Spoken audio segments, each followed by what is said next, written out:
네, 안녕하세요. 주불리 김정주입니다. 문재인 정부 이제 5년이 다 돼가고 있습니다.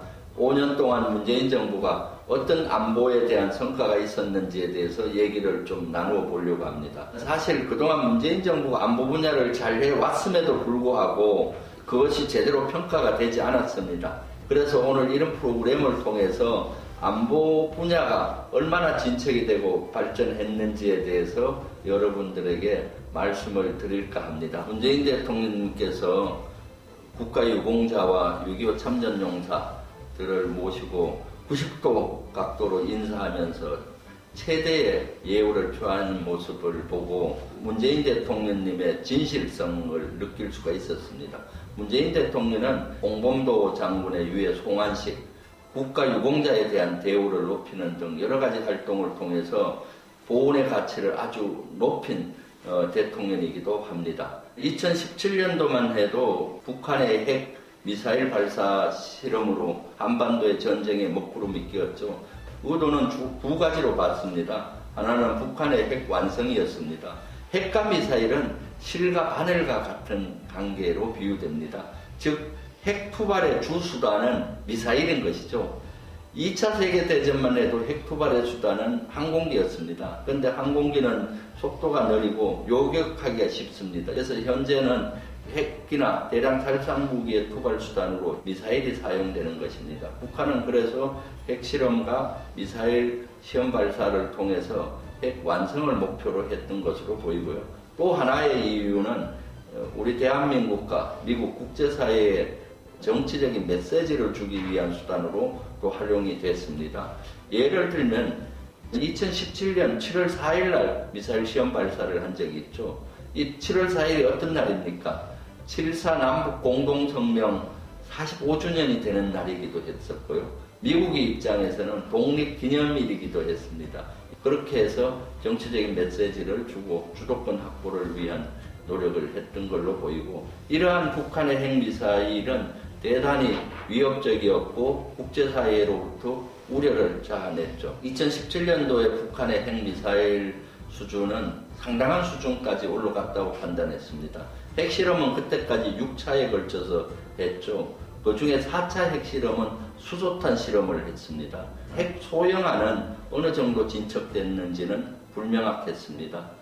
미사일은 다종의 미사일을 시험 발사를 했었죠. 그래서 미사일도 상당한 수준에 간 것으로 판단했습니다. 2018년 초 평창 동계올림픽을 기점으로 평화의 물꼬를 텄습니다. 그리고 남북 정상회담과 북미 정상회담을 추진을 했죠. 그 결과로 판문점 선언과 9.19 군사합의까지 끌어내게 됐던 것입니다. 6.25 전쟁 이후에 정전협정을 맺었을 때는 지상에만 완충구역을 줬습니다. 군사분계선으로부터 북쪽 2km, 남쪽 2km의 비무장지대 완충구역을 뒀죠. 이 완충구역 덕분에 지상에서의 우발적 군사 충돌은 줄었습니다. 그런 반면에 해상과 공중에는 그 당시 완충구역을 두지 않았었죠. 그러다 보니까 서해안에서는 NLL을 중심으로 해서 남북한의 군사적인 충돌이 자주 일어나서 긴장이 일상화되어 있었습니다.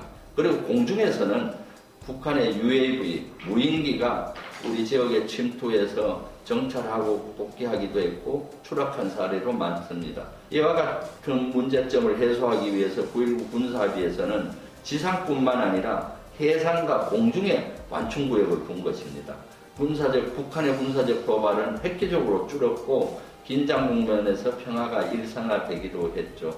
9.19 군사합의 속에는 또한 JSA의 비무장화, GP 시범철수, 비무장지대에서의 공동유해 발굴 사업 등 그런 내용들이 포함되어서 추진하기도 했습니다. 문재인 정부 들어와서 안보 분야에서 가장 큰 성과 중에 하나가 한미 미사일 지침 폐기입니다. 2021년 5월에 한미 정상회담을 하면서 한미 미사일 지침을 폐기했습니다. 한미 미사일 지침은 1979년도에 자율규제 형식으로 한미가 체결을 했었죠. 1970년대 한국은 미사일 기술이 없었습니다. 그래서 미국의 나이키 미사일을 잡는 지대공 미사일을 가져다가 개조해서 백곰이라는 미사일을 시험 발사 성공을 했었죠. 그래서 미국이나 일본이나 소련은 그때 깜짝 놀랐죠.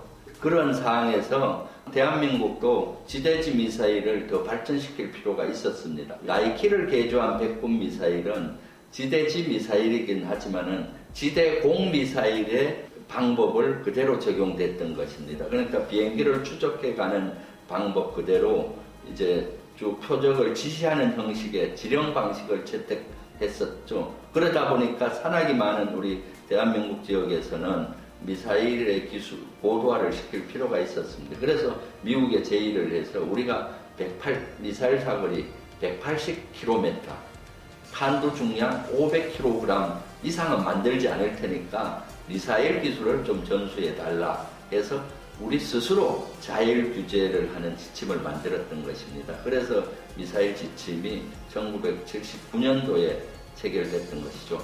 미사일 사거리는 그 전에 2번 개정을 했는데 미사일 탄도 중량의 500kg은 1979년 이후에 그대로 있었죠. 그러다 보니까 어떻습니까? 북한의 핵미사일은 고도화되는데 탄도 중량 500kg의 위력 가지고는 대응하기 어려웠습니다.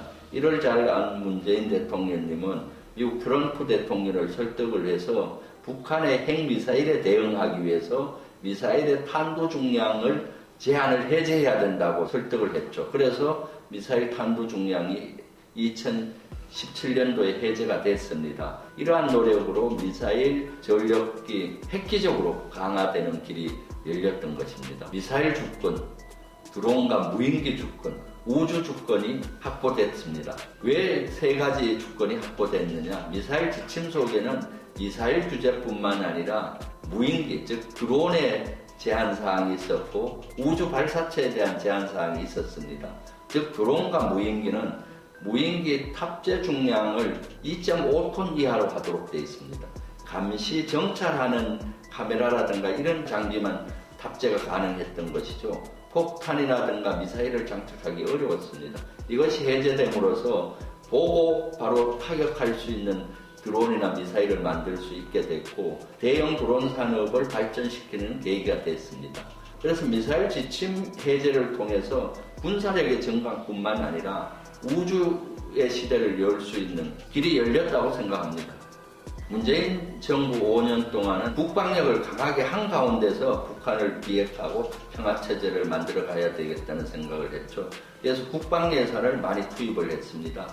연평균 6.6%를 증가시키면서 투입을 했죠.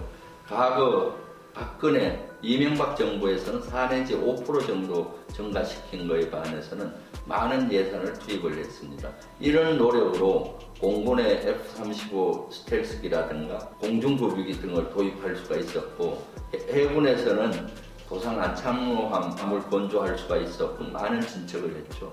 육군에서도 드론 등을 무기로 만들었고 미사일에 대한 획기적인 진척을 이뤘죠. 이런 노력으로 문재인 정부 5년 차에는 6위까지 향상되었습니다. 여러분, 문재인 정부의 안보 분야의 평가 어떠셨습니까? 문재인 정부는 어느 정부보다도 안보를 잘해왔습니다. 5천년 대한민국 역사를 통해서 가장 지금 국방력이 강화되어 있습니다. 그리고 어느 대통령보다도 북한을 비핵화시키고 평화체제를 만들기 위해서 노력했던 대통령으로 기억됩니다. 감사합니다.